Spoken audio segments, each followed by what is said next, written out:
things also, on acquiring a property, there's a lot of different ways to acquire properties, and that's part of the thing that makes us knowledgeable as investors is being able to do things that other people are maybe not aware of how to do it.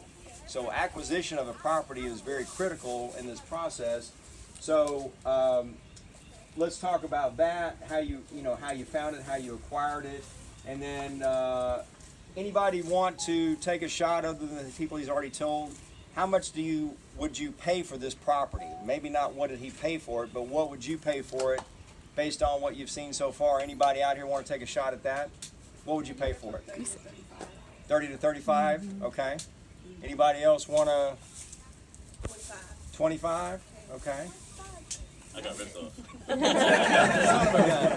Who else? Anybody else? 40? You pay 40? Yeah. 45. 45? Okay. All right. So what did you pay for the I property? bought it for $40,500. All right. 40,500. Okay. The house next door was for sale for $49,900, and that sold a week after I bought this property. So just have an idea what is going here. So now, what was your method of finding this? Was this something that was